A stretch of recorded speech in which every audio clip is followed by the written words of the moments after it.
The diplomatic ship Ulysses glided smoothly into the orbit of Zalvith Prime, its polished silver hull reflecting the eerie violet glow of the alien sun. Inside, the mood was tense, but optimistic. The 12 human ambassadors, dressed in formal attire, sat around a long table in the ship's main conference room.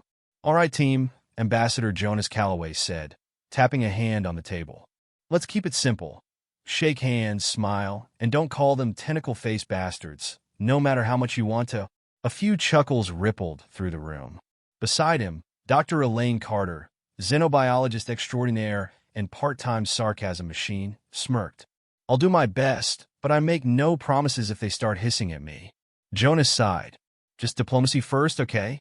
We're here to make history, not a bar fight." The doors hissed open, and a low, guttural clicking filled the room. The Zalvith delegation had arrived. 7-foot tall, skeletal beings with shimmering black carapaces and 4 glowing red eyes entered the chamber. Their movements were fluid but unnerving, like eels swimming through dark water. Their leader, Overlord Vraxos, wore an elaborate metallic harness, probably a symbol of rank or an expensive death trap if one were to cut the wrong wire. Jonas stepped forward, extending a hand. "Overlord Vraxos, on behalf of humanity, we appreciate this opportunity to—" Vraxos ignored the gesture. His mandibles clicked rapidly. "You are small." Jonas blinked. Thanks?" Elaine whispered. "This is going great." Vraxos tilted his head. "We have observed your kind. You lack natural weapons. No claws, no venom, no reinforced exoskeleton. You are fragile." Jonas kept his diplomatic smile, though his eye twitched slightly. "We make up for it with intelligence and cooperation." Vraxos let out a chittering sound that might have been laughter. "And what have those done for you? You come here unarmed, seeking peace. That is not the way of strength." Jonas felt a shift in the air. The Zalvith warriors behind Vraxos moved slightly, their claws tapping against their armor. He had read about the Zalvith's war culture, but he had hoped their interest in diplomacy meant they were evolving beyond it. Apparently not. Elaine, ever the scientist, crossed her arms. "Well, we also build weapons that can vaporize planets, so there's that." Jonas shot her a look, but Vraxos only clicked his mandibles again. "Empty threats." He turned to his warriors. "Kill them." The command was so casual it took a second to register. Then all hell broke loose. The Zalvith moved like striking cobras. Blades extended from their wrists, slicing through the air with terrifying speed. The first human ambassador barely had time to scream before his throat was opened, his body hitting the floor in a wet heap. Jonas barely dodged a blade aimed at his head, stumbling backward as blood sprayed across the pristine conference room walls. Elaine grabbed a chair and hurled it at one of the aliens. It bounced off uselessly. "Oh, come on," she shouted. A security officer reached for a concealed pistol, but a Zalvith warrior impaled him through the chest before he could fire. One by one, the ambassadors fell, their horrified expressions frozen as they slumped to the ground. Jonas grabbed Elaine's arm, dragging her toward the door. "Run!" They sprinted down the corridor, alarms blaring through the ship. Jonas slammed a hand against his communicator. "Mayday! Mayday! The Zalvith are." A blade punched through his stomach. He gasped, eyes wide as the metallic taste of blood filled his mouth.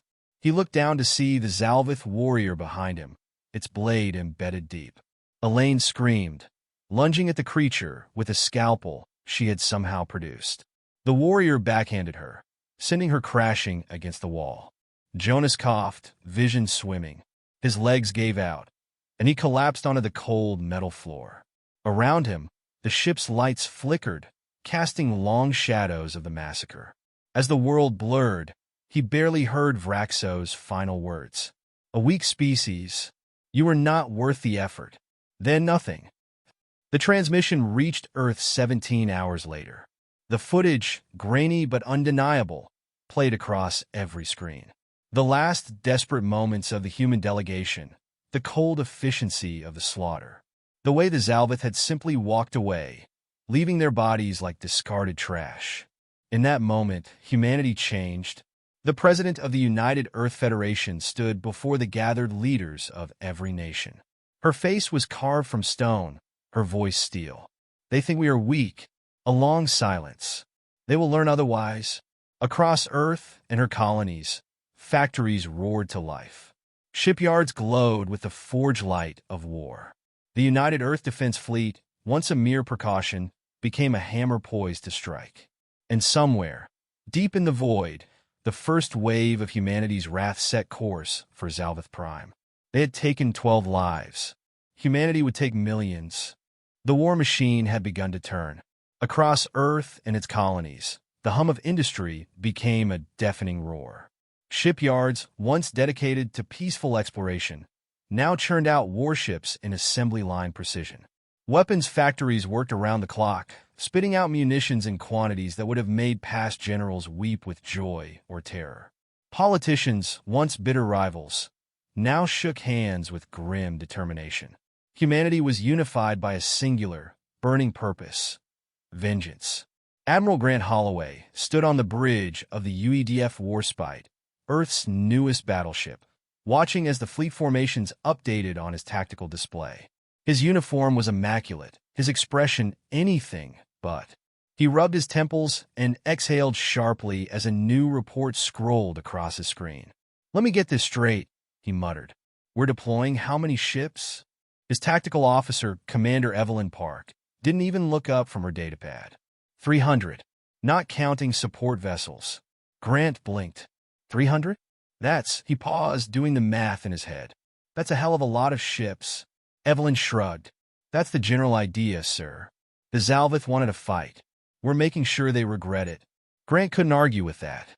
The footage of the massacre had burned itself into the human psyche.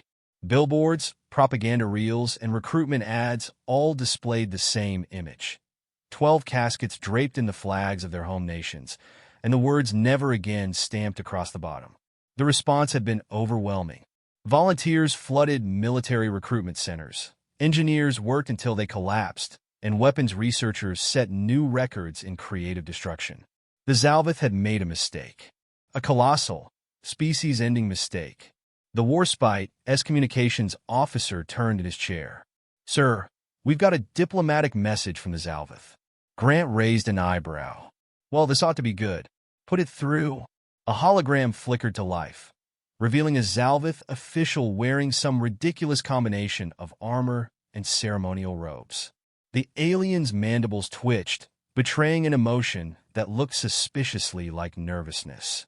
"Humans," the Zalvith envoy began, his voice a deep, guttural rasp.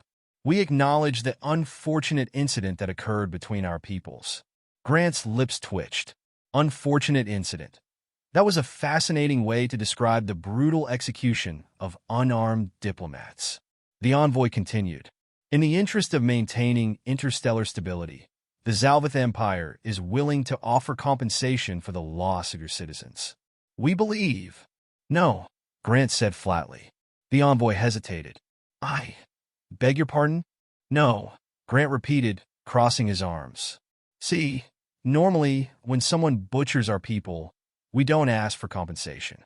We don't want an apology or a gift basket or whatever the hell you think will smooth this over." He leaned forward, his voice dropping to a growl. "We want you to understand what happens when you cross us." The envoy's mandibles clicked rapidly, a clear sign of distress. "Surely we can." The transmission cut out. Evelyn smirked. "Well, that went well." Grant sighed. "I suppose they get points for trying." The war drums continued to beat. Across Earth's colonies, fleets assembled, pilots trained in simulated dogfights, and ground troops drilled with a fervor bordering on religious. Humanity wasn't just preparing for war. They were embracing it. Among those troops was Sergeant Daniel Carter, currently engaged in a heated debate with his squad mates over the best way to kill a Zalvith. "I'm telling you," Carter said, adjusting his rifle's scope, "you gotta go for the joints. Their armor's tough, but the spots between the plates? Soft as butter." Private Jenkins snorted. "Butter? Where the hell are you getting butter out here?" "Metaphor, Jenkins," Carter sighed. Corporal Vasquez, their demolitions expert, grinned. "Screw the joints. I say we blast them." Everything burns if you add enough explosives. Jenkins grinned. Yeah, but what if they surrender? Silence. The squad exchanged glances. Then they all burst into laughter. The idea of the Zalvith surrendering seemed about as likely as a meteor suddenly deciding to reverse course midair. Nearby, Captain Mira Solis watched the exchange with an approving nod. Morale was high. Good. They were going to need that energy. Mira had fought in enough battles to know that war wasn't about fancy speeches or patriotic fervor. It was about surviving long enough to shoot the other guy first. And as much as she enjoyed the bravado, she also knew what was coming. Because unlike her soldiers, she had read the latest intelligence reports. The Zalvith weren't just sitting on their claws. They were mobilizing. And while humanity was technologically superior, the Zalvith had sheer numbers on their side. She looked up at the stars. Somewhere out there, the first battle was about to begin. Grant Holloway must have been thinking the same thing, because as he stared at the holographic map in the Warspite's war room, he muttered, "All right, let's see who breaks first." There was only one way this was going to end. In blood. The Zalvith fleet never saw it coming. Their ships, massive and adorned with intricate war glyphs, hung in orbit over Crawley's fort, confident in their numbers, confident in their superiority. After all, humanity was small, fragile, and new to the galactic stage. The Zalvith had crushed species far older and more advanced. But none of those species were human.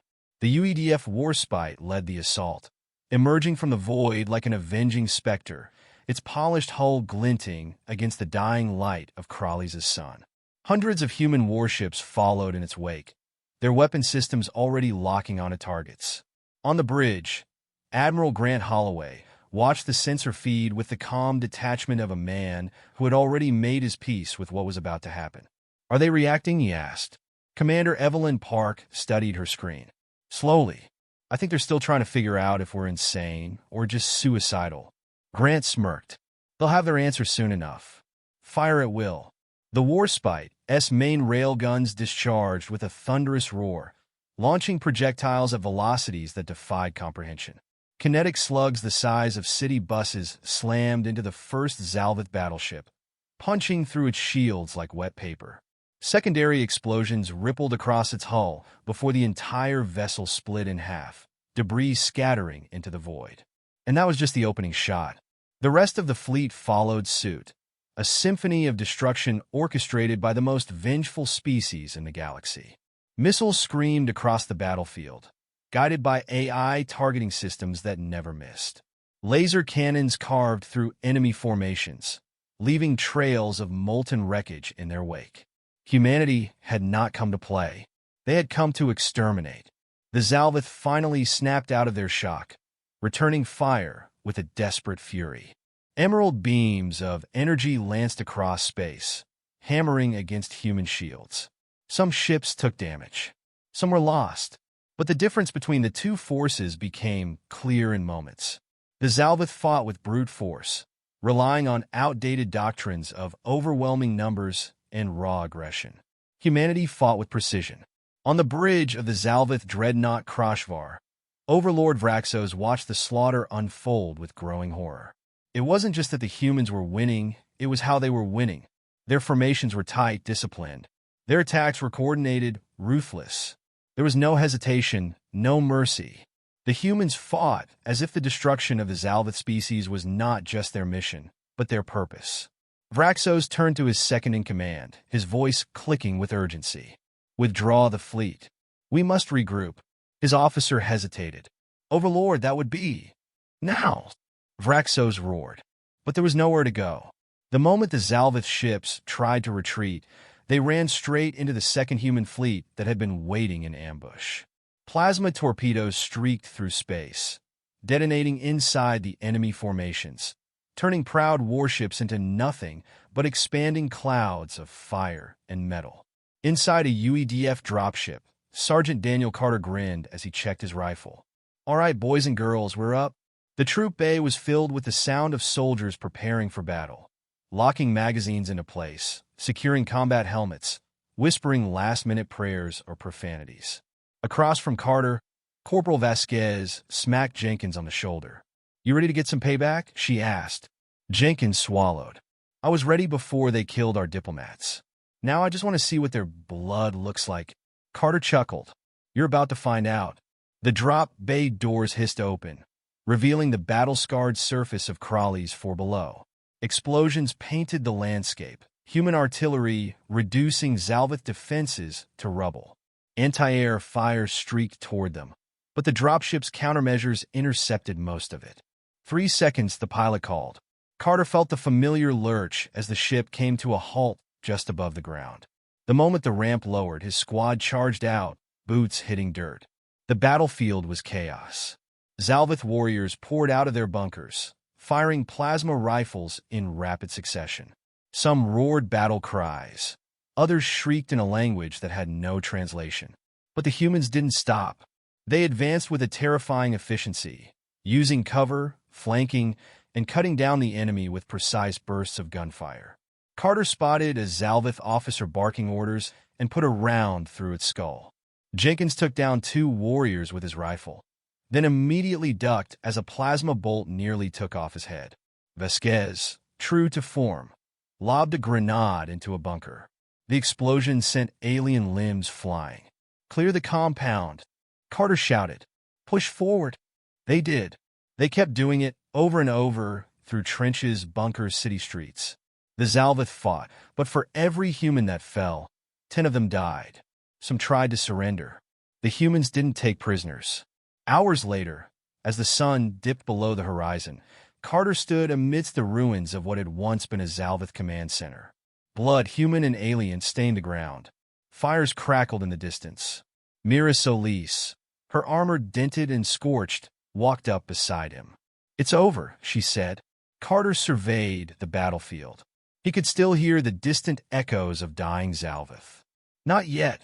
Above them, the sky was filled with the glow of burning ships, the wreckage of an empire that had thought itself untouchable.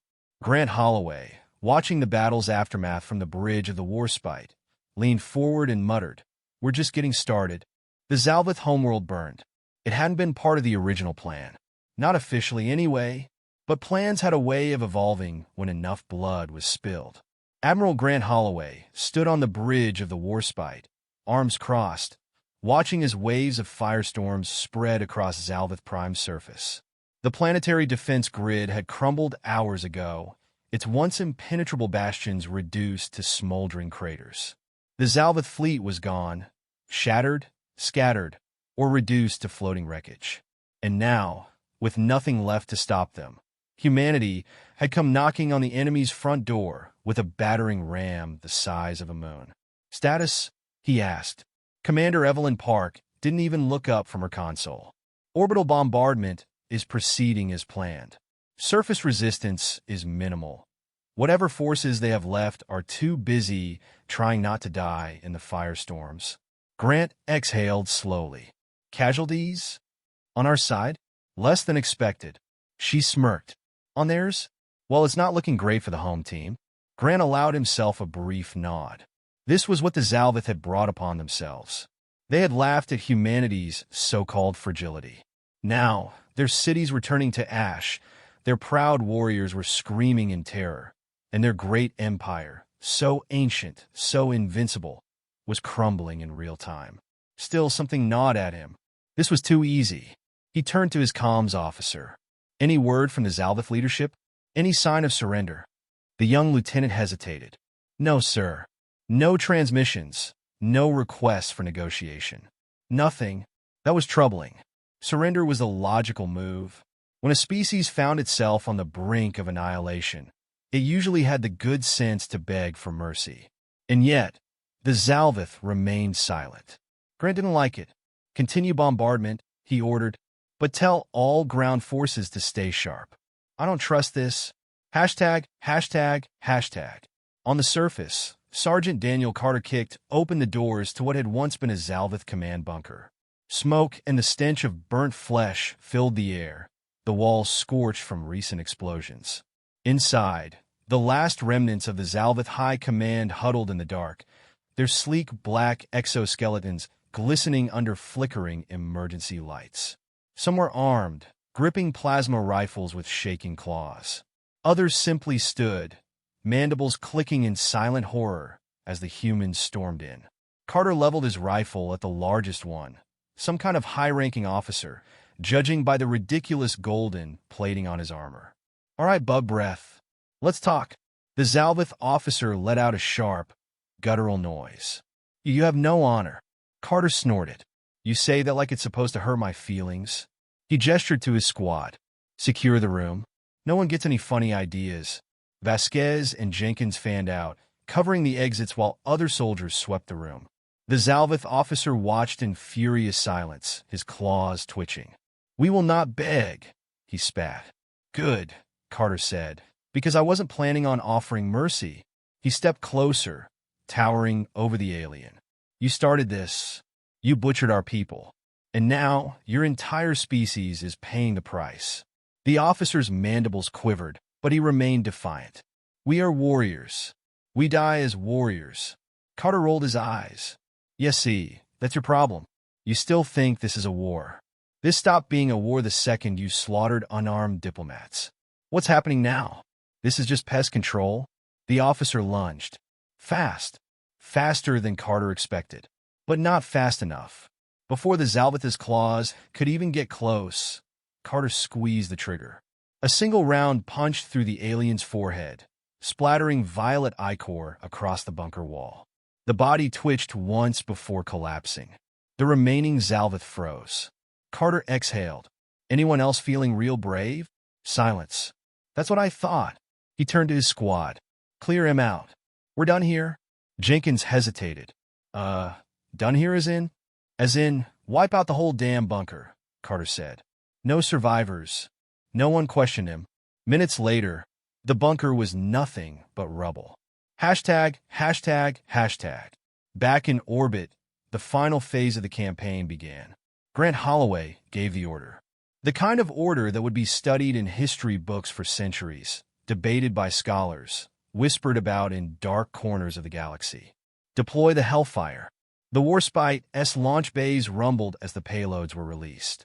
Hundreds of Hellfire warheads, designed not just for destruction, but for annihilation, descended toward the planet. The Zalvith had once prided themselves on their strength.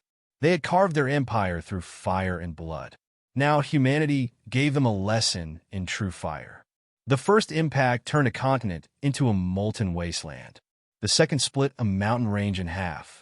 The third obliterated what had once been the Zalvith's grandest city, reducing centuries of culture, history, and arrogance into nothing but radioactive dust.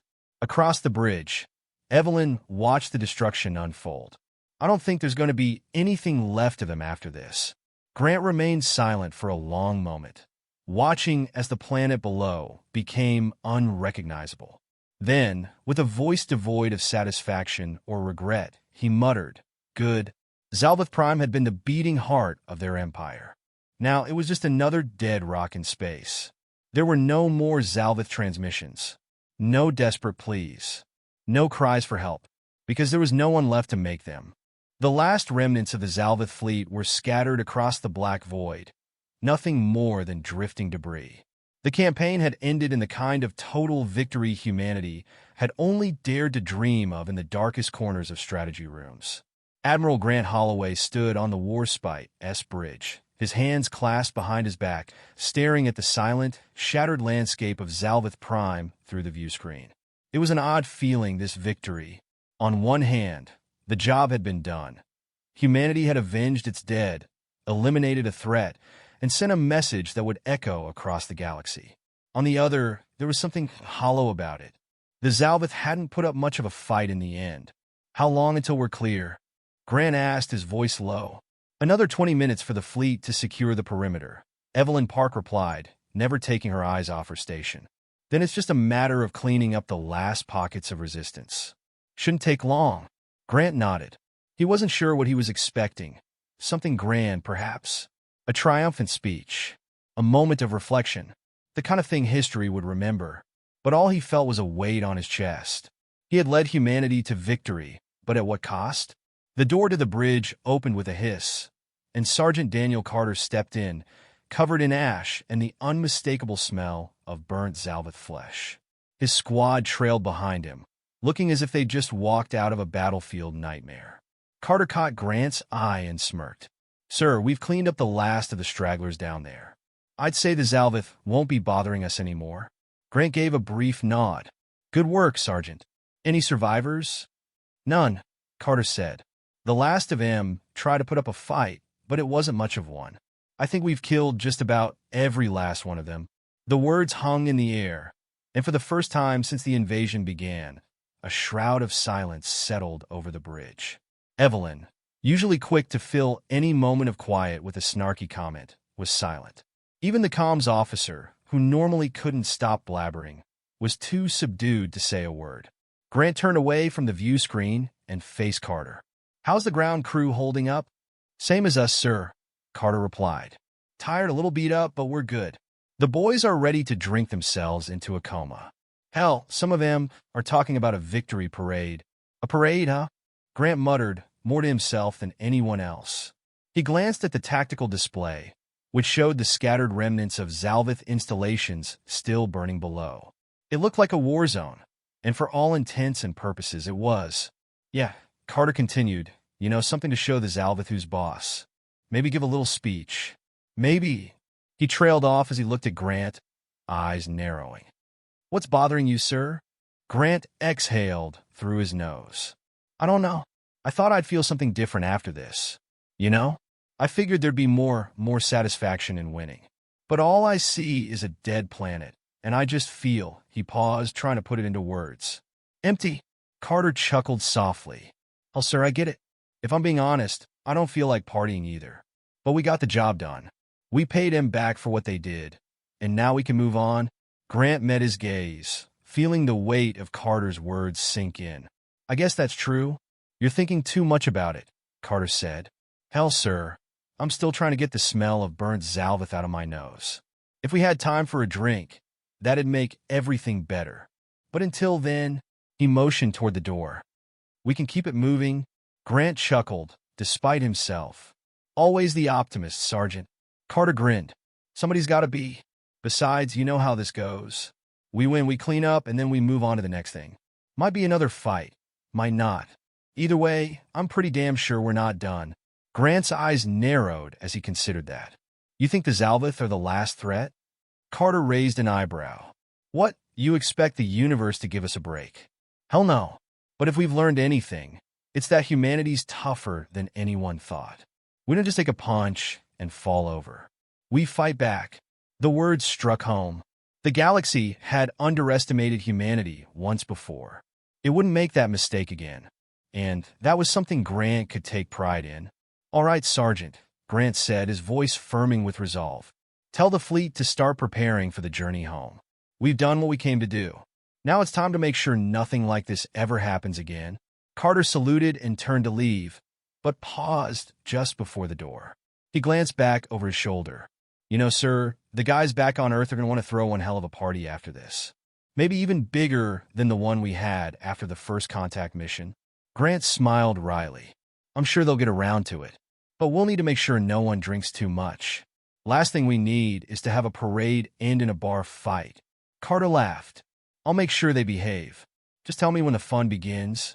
The door slid shut behind him, and Grant was left alone on the bridge, staring at the endless stars beyond. It had been a victory, a hard-fought, well-earned victory. But even as the enemy's empire turned to dust, there was no sense of triumph in his chest, just the quiet certainty that this was only the beginning. And that thought, strangely, brought him peace.